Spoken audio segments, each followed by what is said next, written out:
In the great Northwest, there is a team called the Cougars, and that team has a brand new head coach, and very soon, a brand new conference, if you will, to talk about.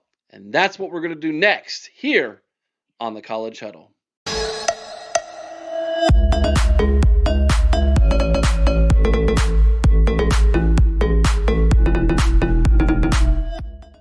And joining me tonight here on the College Huddle is our newest member of the College Huddle. It is Garrison from Saturday's Rewritten.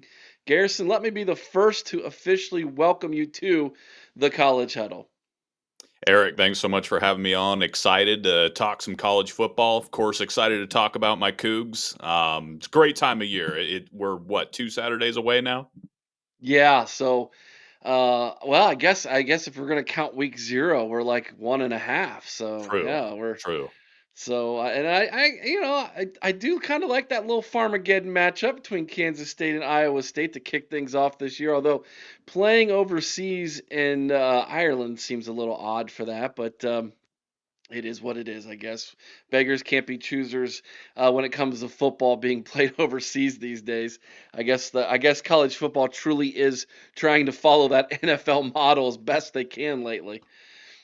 That's right. We're paying the guys now, so we may as well start having games in Germany, start having games wherever else the NFL goes. Let's just follow suit. Yeah, that sounds like the thing to do these days. Garrison, let's start here, man. Let's talk a little bit about you and your podcast. You have a very unique podcast, something that's a little bit different than what we've delved into at the College Huddle. I'll say this first off: you are our official Washington State representative in the College Huddle. So, if you subscribe to several different College Huddle YouTube channels, and we hope you do, by the way. You might see this guy on several different shows, and of course, we want to make sure you know all about his channel as well. So, Garrison, tell everybody about yourself, about Saturday's Rewritten, and kind of what you do over there. Absolutely. So about myself, obviously a longtime Washington State fan. My dad graduated there from 1986. I've lived in the area for over a decade. I lived in Moscow, Idaho, which is 8 miles away, Idaho Vandal territory. And I've just been always the Cougs have always been in my life. I remember watching games alongside my dad, been to dozens of them alongside him as well. So the program very near and dear to my heart, for better or for worse. And there were a lot of years where it was worse, especially when my dad, with his job, we traveled a lot and we lived on the East Coast quite frequently. Now I'm down in Huntsville, Alabama, but there were some games where I remember staying up till 1 a.m. to watch the Cougs lose 45-3 to USC or something like that, and we were just those kind of fans. So Washington State, very near and dear to my heart, but college football as a whole has always been very near and dear to my heart. There's something about the pageantry, the tradition, the school spirit, the regional rivalries, which we can talk about, later down the road. That's certainly changed in recent years, but I've always just loved it. And of course, the college football video game too, is just being able to build your own schools, recruit your own guys, and go up against your friends. I love all of it. So I wanted to kind of encapsulate that in Saturday's Rewritten, in that I don't, as excited as I am for the future of college football and the direction, the exciting turn of events that we have going on currently, I don't want to forget the history. And so thinking that one of my favorite games of all time has got to be Texas versus USC in the '05 or '06 Rose Bowl game. So the idea with Saturday's Rewritten was, what if USC actually won that game? Mm. Or how about Texas versus Texas Tech? I keep throwing Texas in there, but what if Texas stopped Crabtree from getting into the end zone down in Lubbock on that late night crazy game? And maybe Texas, they're going to another BCS national championship.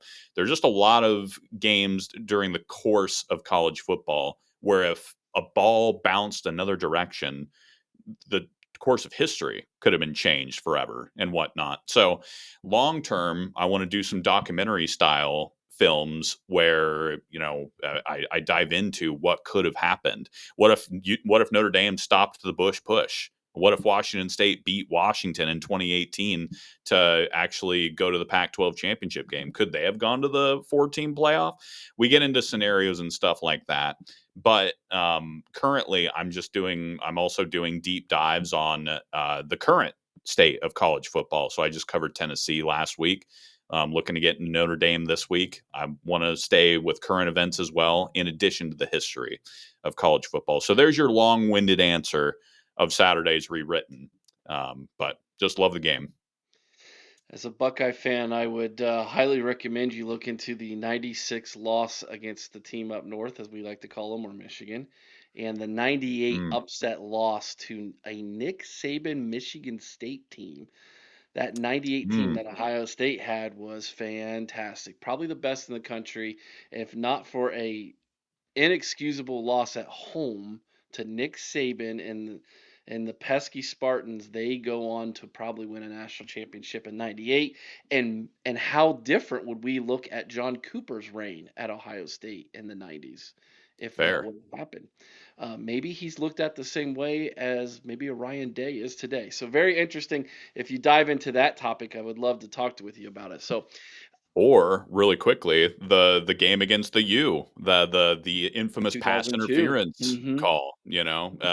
Who's to say? So Yeah, or if Maurice Clarett doesn't get the strip off of the interception on Taylor, true. yeah, that would, or what's his name? The running back doesn't blow his knee out early in the game. Yeah. That game, But, yeah. So, mhm. anyways, yeah. So Ohio State definitely has their what ifs in history as well too. But anyways, I digress. A very interesting concept. Really looking forward to seeing that and seeing what videos you produce with that. Let's dive a little bit into Washington State now, since you are our Cougs rep there in the greater Northwest, the Great Northwest of the United States. They have a brand new coach, Jimmy Rogers, coming off a 27-3 record at South Dakota State the last two seasons. That included a 15-0 inaugural first season as the Jackrabbits head coach, in which he won the national championship there for South Dakota State. And he is hired as the new head coach for the Cougs in 2025. I gotta believe there's quite a bit of excitement surrounding the program with this hire. Very young, but yet very successful young coach there. Oh, absolutely. I got to say, when Coach Dickert, the coach before Jimmy Rogers, took the job at Wake Forest, John Mateer, he's off to Oklahoma. 25, I believe, 25 total players hit the transfer portal, including the young star running back Winshawn Parker. He's gone to Utah. A lot of defensive studs hit the portal too. I, I I was at a low for sure as a Washington State fan, especially looking at the landscape of things, where it's the Pac-12 is basically a crater with what used to be the conference, and now it's just us and Oregon State. And then I see the news that we're bringing in Coach Rogers, and to me that was an A+ hire.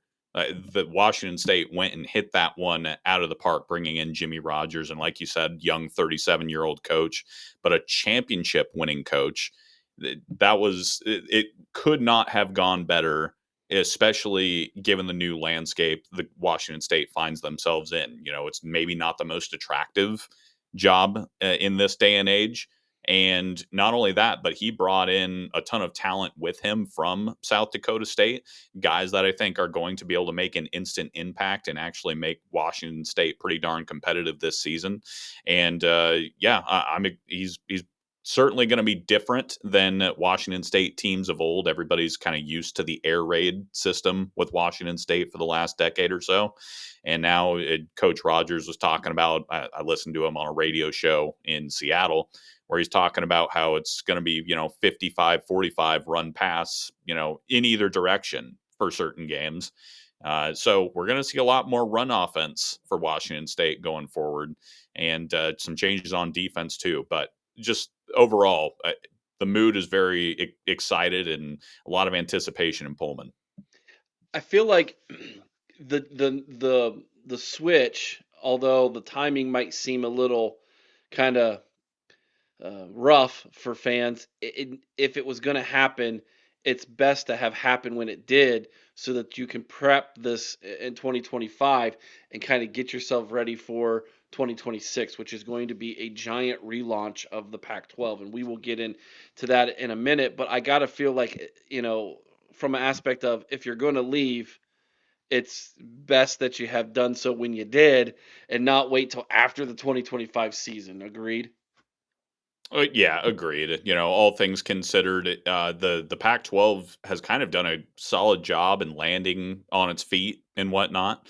They've cobbled together what I think to be a pretty decent football conference. It certainly doesn't have the prestige that it used to with schools like USC, UCLA, Stanford, Cal, Washington, Oregon, and whatnot. But to have brought in Boise State, who was just in the college football playoff and put up their dukes against Penn State, to bring in Fresno State, a school that's had numerous 10-win seasons in the 2020s, to bring in San Diego State. They're nothing to sneeze at. I think all in all, the Pac-12's done a pretty solid job, and like you said, for the players who did get out, at that time in this transition period, it makes sense. Yeah, we'll dive into that in just a little bit. But before we look towards the future, let's look towards the present, and let's talk a little bit about this year's squad and this year's schedule. Um, no one is predicting that Washington State's going to make a college football playoff, but um, this is essentially year number two of kind of being an independent, where you're flying that Pac-12 flag still with with Oregon State, who's on the schedule as well at the end of the year. But looking over the schedule, this is nothing to sneeze at. I love the fact that you're playing the Beavers twice. I love that. I think that's fan. I feel that that is the Pac-12, those two schools' way of saying, "That's right, we're here. That's we're right. we're gonna do a home and home, boys." But you mentioned that right off the bat that there's another school very close in proximity to Washington State, and that being Moscow, Idaho. And that's game number one on the schedule. So they get to jump on some buses, travel those 8 miles you said it is, and that's how you're going to open the season. Interesting game. Is there a little bit of a rivalry there that people might not know about? A little bit, yeah. They call it the border war, for obvious reasons. Idaho and Washington right next to each other, 8 miles away from Pullman and Moscow. Washington State, for the most part, has dominated the series, but Idaho has always certainly been scrappy. And in recent years, under former Idaho coach Jason Eck, who's now in New Mexico, Idaho has not been a laughing stock. They have competed for FCS titles. They've made it to the FCS playoff numerous times. And last time Washington State played Idaho, which was a few years ago, it was 10-7 at half. And Martin Stadium was there was tension in the air, thinking, oh my gosh, is Idaho going to pull this off? Ultimately, Washington State would pull away and win 24-7 or something like that. But all that being said, it's both Washington State and Idaho are very different from what we saw a few years ago. But yeah, there's certainly some history between these two programs. It's going to be interesting to see the trajectory for both these programs and where they go. I love this matchup against San Diego State, future Pac-12 member. So you guys are going to get a little flair for one another going into next season with an early matchup there. And then you got your first road game of the season going down to Texas. You're going to play North Texas. And then the Apple Cup on the 20th against Washington. Now, um, Washington, one of the new Big Ten members. I've got the opportunity to work with the Sound of Siren podcast a couple times because of that, and so I know a little bit more about that program than I do Washington State. But yet, they call you little brother, which seems very much reminiscent of what Michigan calls Michigan State, and I can't help but feel like is there a little bit of a elitist kind of attitude going on there. But I got to feel like, you guys feel like you got a puncher's chance here. I mean, you beat them last year. We beat them last year, and this year we're at home in Pullman, where you never know what's going to happen. So I feel like if anybody's going to pull the upset at home, it's going to be Wazoo. Historically, recently, we've been very good at Giesa Field in Pullman, and so I'm stoked. It's going to be a packed house. I think it's going to be a raucous environment, and I'm curious to see. I think the Cougs' defense from last year is going to be much improved, and I think overall, if we can compete with the Huskies and run the ball a little bit, which has been our struggle in years past.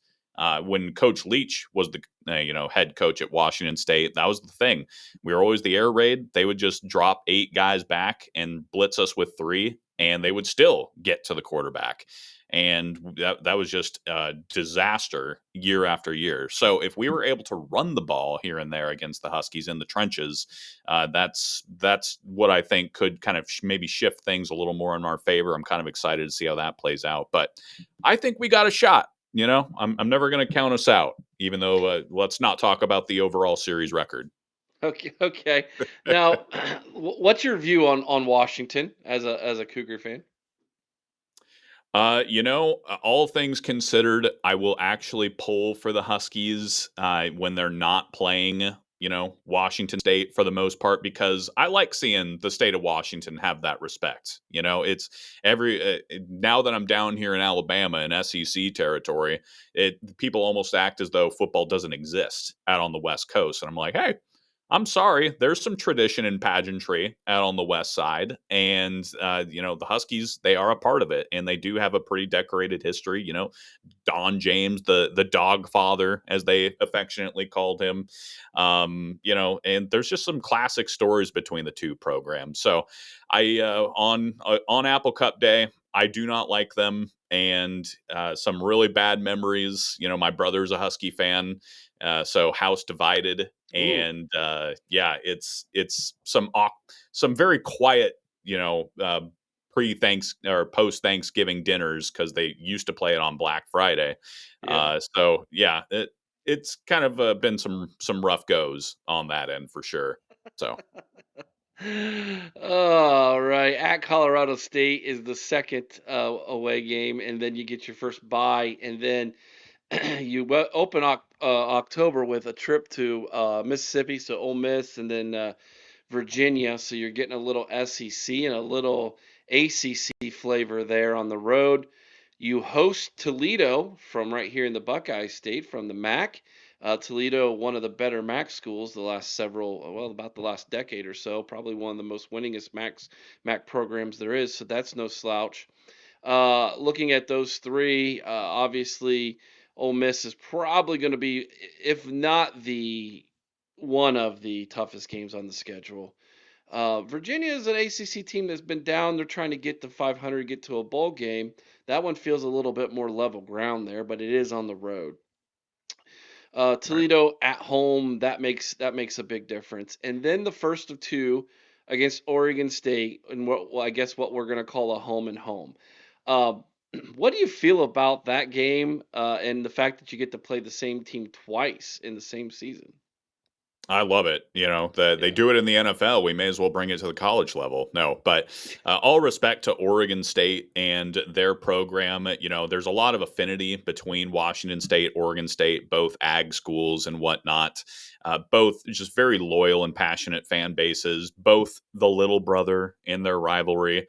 So, there's a lot of, even though we're rivals in the Pac 2 now, there's also a lot of mutual respect, and that game in Corvallis is always tough. We lost there last year, and I'm not as excited to go on the road at Corvallis, especially if it's a night game. It's just really tough. So, respect to Oregon State and the direction they're going as a program. They're investing a lot of money in their program going forward. But yeah, that game's always a tough one. Louisiana Tech at home after your second bye. That's how you, I guess, really get into the home stretch here of the schedule. You go on the road again, traveling across country. This one to James Madison, one of the better G5 programs that is out there, even without Coach Signetti. They still had a very good season last year after Signetti took them to their first bowl game and then departed for Indiana. But still, one of the better G5, more respected G5 programs out there right now. And then the second one against Oregon State at home. Looking over the schedule, your overall thoughts of the schedule, Garrison, and then maybe kind of give me what you think the target should be, maybe even a floor and a ceiling on the year. Sure thing. So I look at the first half of the schedule as the utmost kind of. This will tell us the direction the Cougs are going to go for this season. If Washington State can win at least 3 of those first 5 games, if not 4 or all 5, then that will set us up nicely for getting to a bowl. Because that, to your point, as I look at the second half of the season at Mississippi, that's probably the lowest chance I give us, for the entire season. I'm actually going to go to that game in Oxford. I'm stoked for that one, but I You don't got to give us. check out the SIP, brother. You got to head I on down to the do. SIP, man. That's exactly right. My wife actually, some family of hers lives about an hour from Oxford, so we got to do it. And then to go from that tough SEC team is probably maybe not on the cusp of playoff contention. They're at least sniffing it. You go back to Pullman and then go all the way to Virginia. That in itself is just crazy distance right there.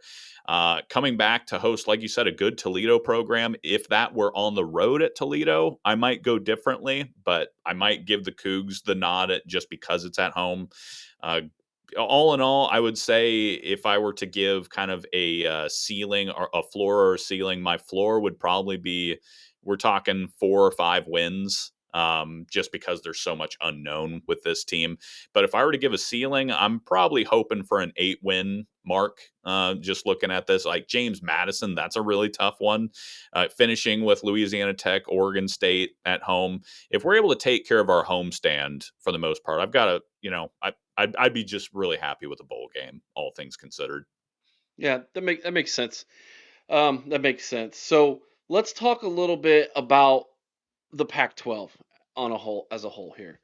What was your initial thoughts of what took place there as a Washington State fan, and kind of like where you stand right now? We'll get into the who's coming in and your thoughts on the Pac-12 from that perspective. But since this is Saturday's Rewritten, let's go back a little bit. Let's talk about when the news broke and what your feelings were. And then I gotta know, man, like about Cal and Stanford. That just feels like, what are you doing, right? 100%. Yeah. I was pretty devastated. I mean, we're talking about 108 years of tradition, history, championships just gone in a flash. And Washington State and Oregon State, we were a part of that too. And we're just kind of out in the cold after that one. So it was pretty devastating. Just I was a huge Pac-12 fan. Pac-12 After Dark was a blast. Some of my best memories from college football come from some of the craziest Pac-12 games I've ever seen. But the Pac-12. Look. We can go back even further to when the Pac-10 at the time was thinking about bringing in Oklahoma and Texas, I remember and that. that that would have been massive. And somehow we botched it.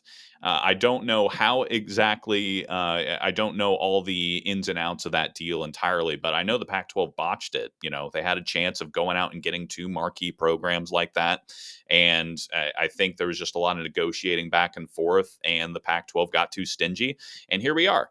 And then on top of this, the ESPN actually had a TV deal on the table for the current Pac or what was the current Pac 12 sitting there. and the athletic directors of the all the schools, including Washington State. So we got to look ourselves in the mirror on this one. Former Washington State AD Pat Chun, he said no. He said no to ESPN's deal to keep the Pac 12 essentially kind of in that upper echelon of TV rights and whatnot. And now look where we are. We don't even have that. All that tradition and whatnot is gone. So yeah, it was a really tough day. It was a really tough pill to swallow, especially for a small school like Washington State, where being in the Pac 12, I guess, kind of gave us some of that credibility. Giving us the chance to go on the road and play against some of these USC's, Oregon's, Washington's. It really it gave us, I guess, at least a fighting chance with some of these upper 4-star recruits and whatnot that we would bring in. We were sniffing a 5-star recruit a couple of times in the Mike Leach era. We if the ball bounces our way in 2018 against the Huskies, all credit to them. They came in and kicked our tails in that snow game. Maybe we're talking about a playoff berth, and who knows the direction of the program then. So this is me saying a bunch of what ifs and whatnot. But yeah, that was the overall sentiment there. And then Cal and Stanford, totally agree. You should have at least hung back with us, Oregon State and Washington State. Maybe we could have built something there together. But I understand the ACC. There's a lot of, I guess, you think of the higher education universities out there like North Carolina, Wake Forest, whatnot. It makes sense from an academia perspective, but man, I feel for those athletes who are traveling back and forth across the country. That's for sure. No kidding. I'm trying to determine if I want to ask this question now or not. I think we will.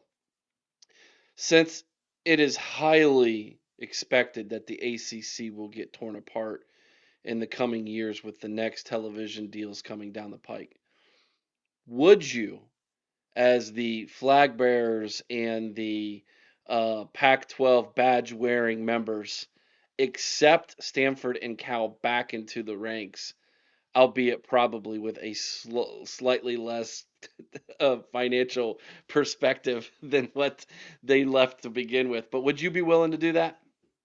Oh, absolutely. Yeah. I'm dreaming of a day. I've heard Josh Pate talk about it on his show, how, he's dreaming of a day where all the schools in their various regionality go back to where they were conference wise. I'm hopeful for that. Is it likely? No. But I'm hopeful that that all comes to fruition. So absolutely, Stanford and Cal, you're more than welcome back.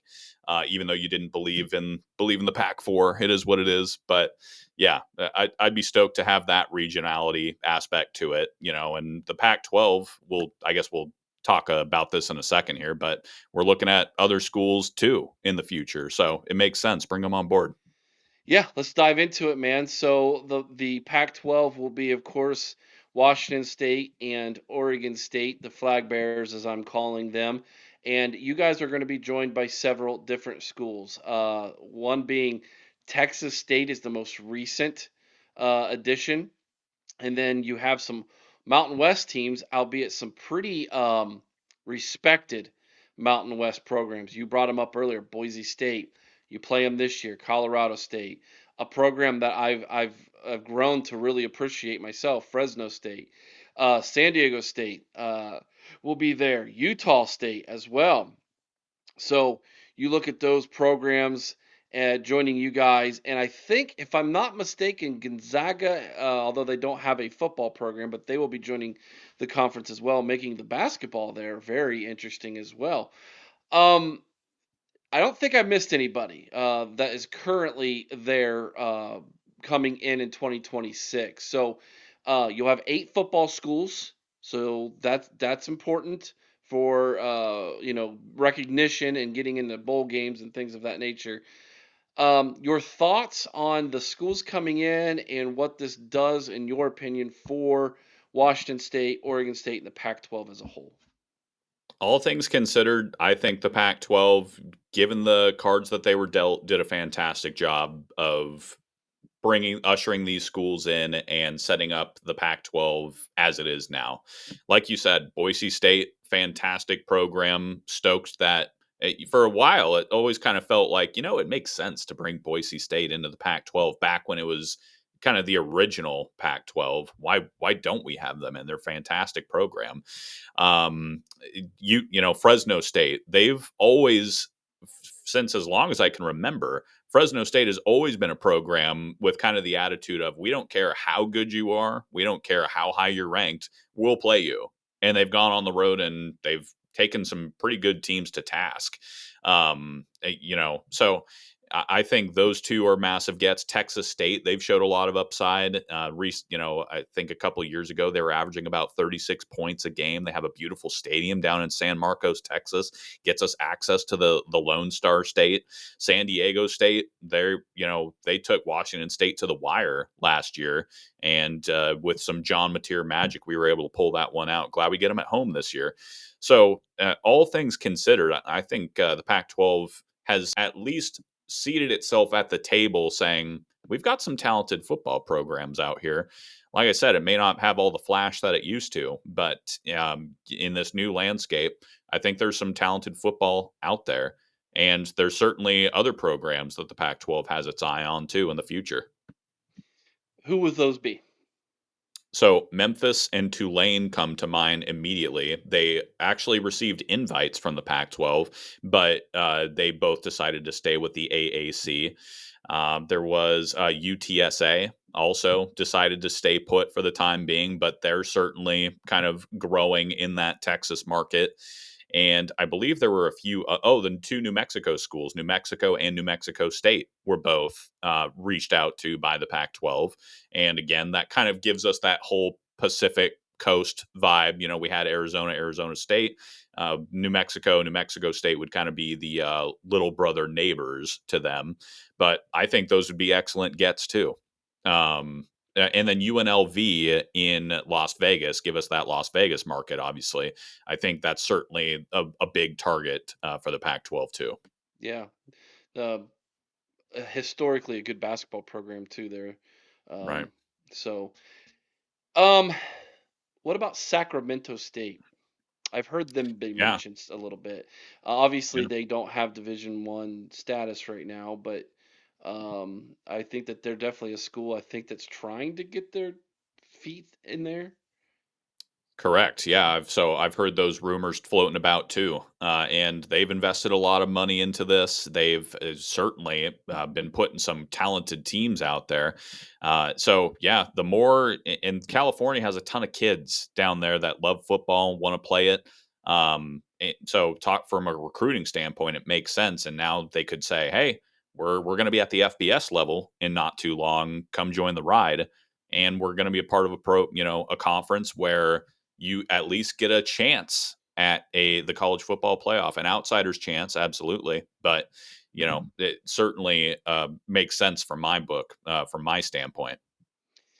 I guess you could always head to the FCS as well and see if there's any interest from like a North Dakota, South Dakota State, Montana State, those programs, although those schools feel like they're pretty ingrained in what they have already, and they kind of happy they're playing for national championships on the FCS level. But you have to imagine at some point money talks, right?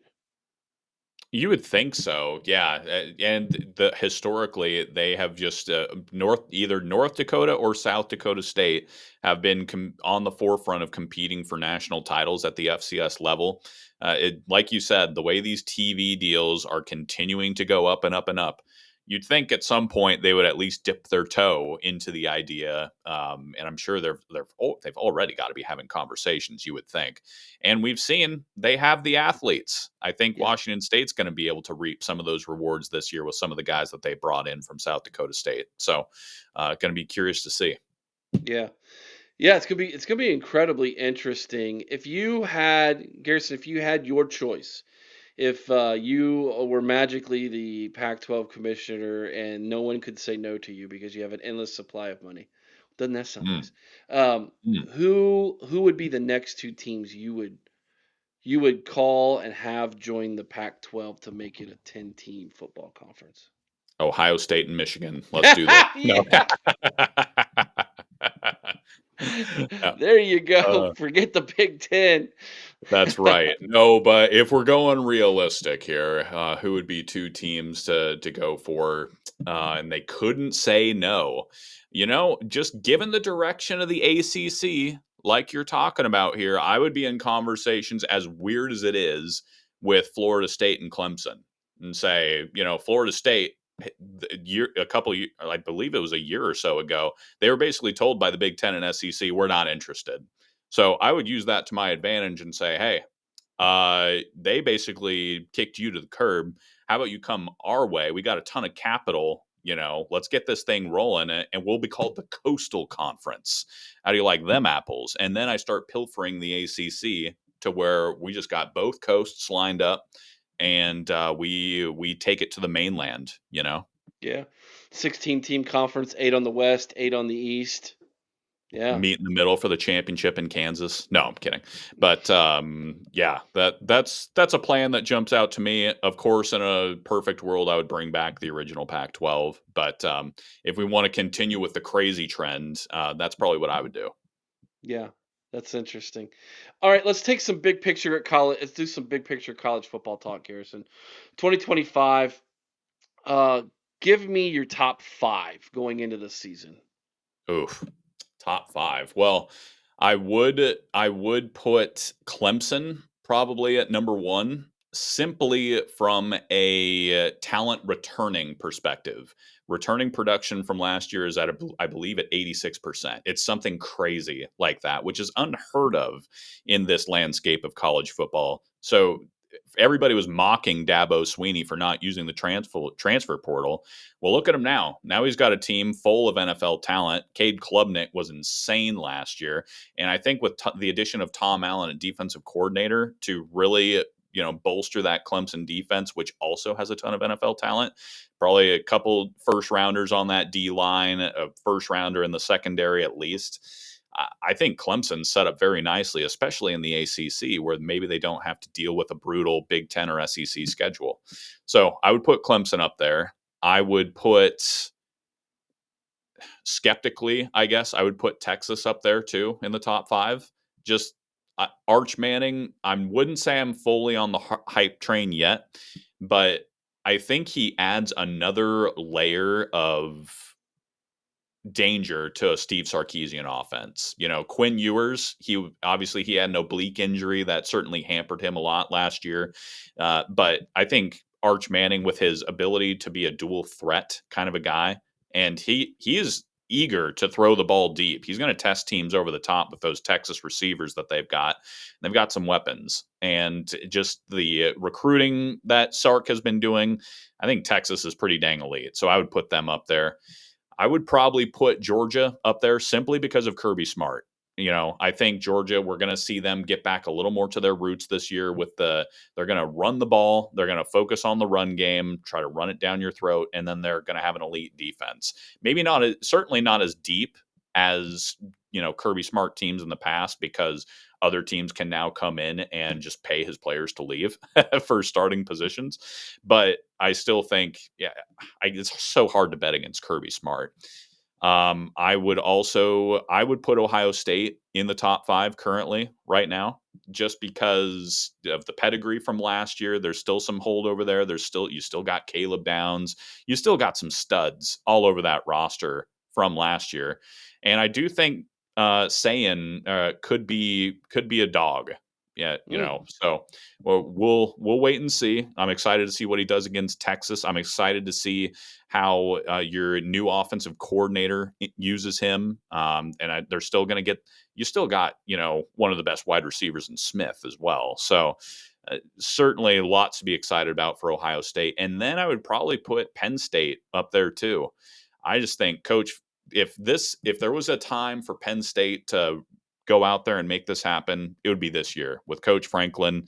And you got the two running backs coming back. You got Drew Aller coming back, 4 of 5 starting offensive linemen. The defense is going to be good. I mean, if now was to get the boogeyman of Ohio State or Michigan off of their back, it would be this year for Penn State. But they also got to play Oregon. Oregon, I would have sniffing the top five too. So that's kind of my unofficial top five right Pretty there. good. It's a pretty good top five. The only team that I would question maybe, but it's hard to because of their track record would be Georgia. Um, Right. lot of rough off-season speeding tickets for that program. But they I are didn't want to bring that up, but that's fair. yeah, that's all right, man. That's what's part of their culture. I True. feel like Georgia's one of those teams where they're either going to surprise everybody and win the SEC again and be like, "Oh, okay, yeah, they're still dogs," or they're gonna miss the playoffs because they've got 3 or 4 Right. losses. So I don't really think there's an in between where they're kind of like last year. They make it, but then they're ousted, pretty early, and it's kind of like, we'll see what Yeah. they got. I didn't Um, even mention Alabama or LSU. Those guys yeah, could be LSU. We'll see. Brian Kelly, I'm not a huge Brian Kelly guy, but the transfer I'm not either. portal, right? But the transfer portal and Garrett Nussmeyer make me excited. And then Alabama, I like Coach DeBoer as much as he was a Husky, and took it to us. I think he's, going to have more of a Coach DeBoer style team this year, and Alabama could be a dark horse. Weird to call Alabama a dark horse, but there you go. They would be up there too. Let's play word association here to finish off this video. I'm going to give you a team, and you just give me a quick synopsis of what you think about them in their season. Let's start down in South Beach, Miami. Hmm.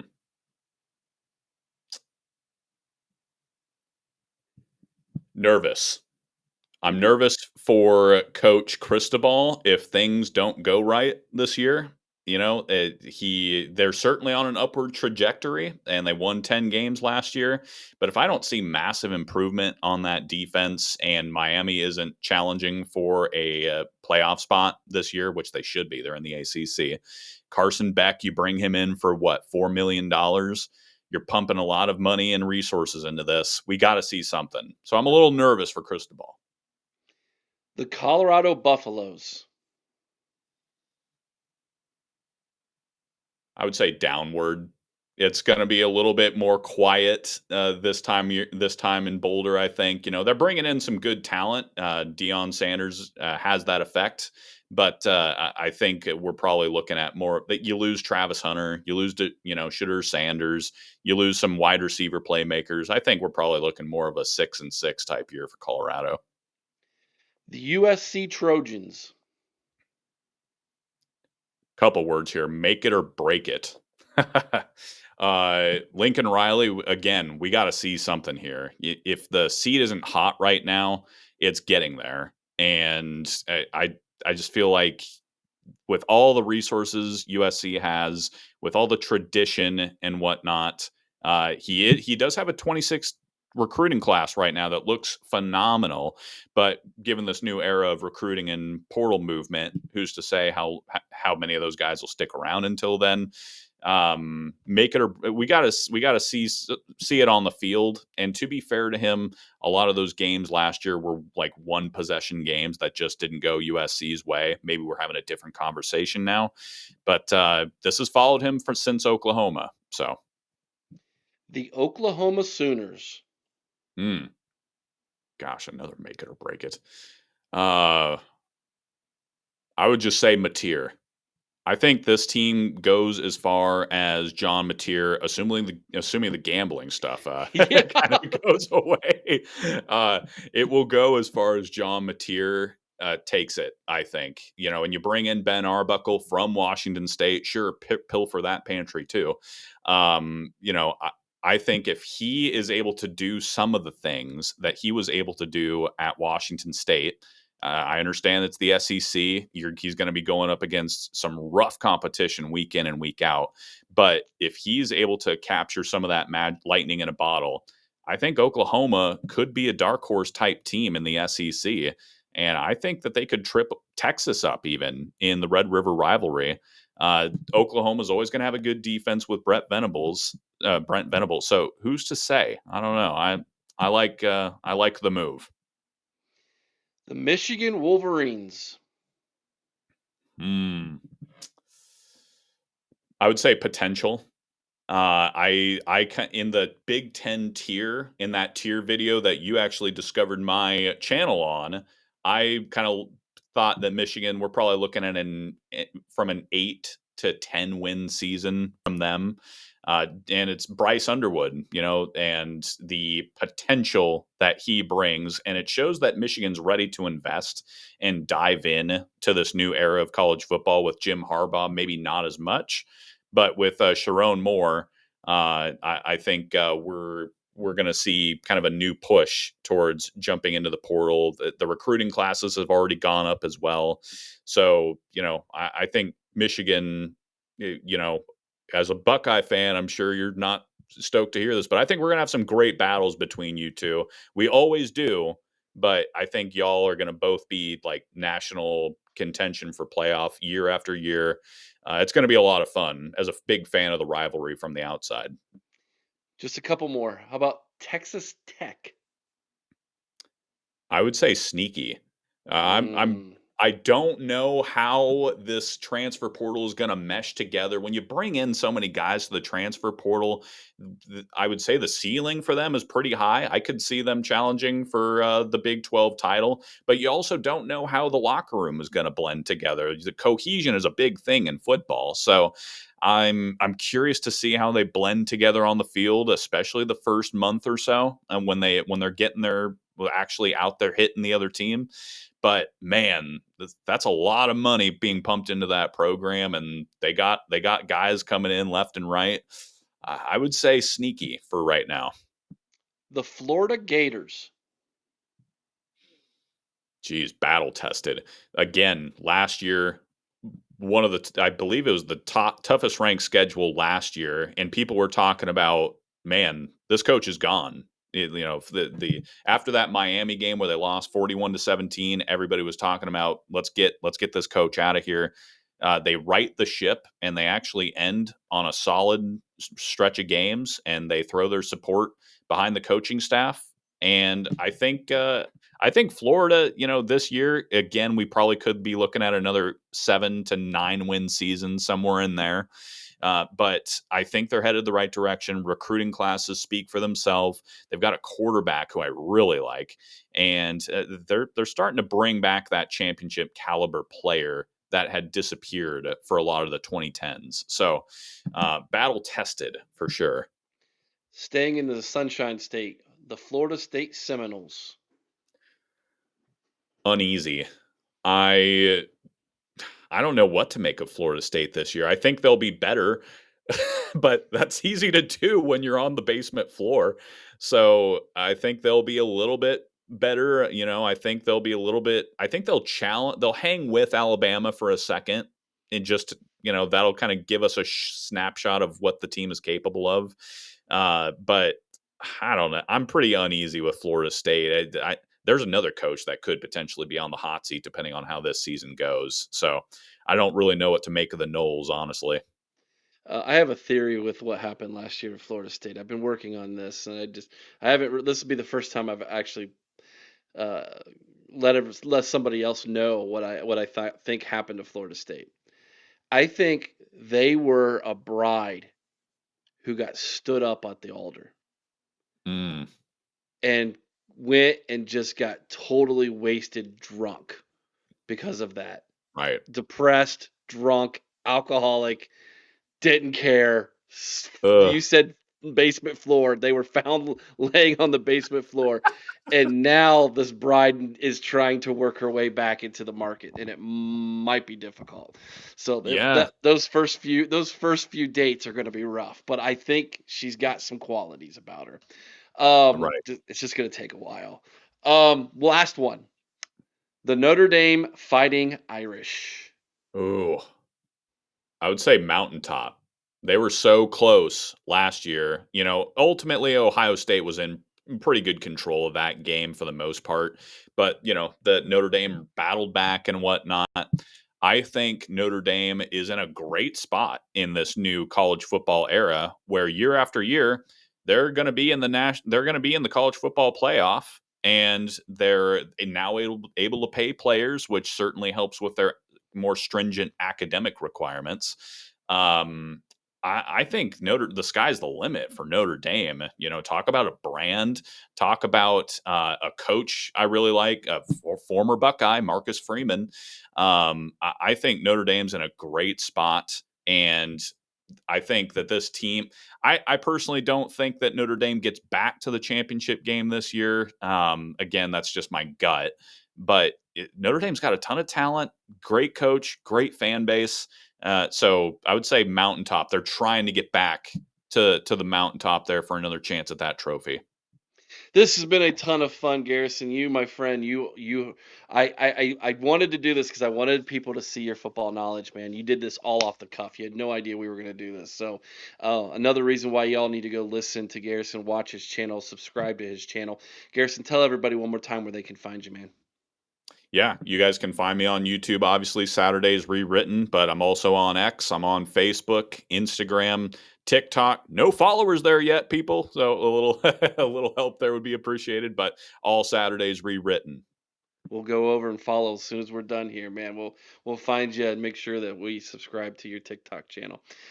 One last question. If I were to pull up to Washington State game and I wanted to fit in with the locals, what is the chant, the hand signals, something I would need to know to do so people would say he's a Cougar fan?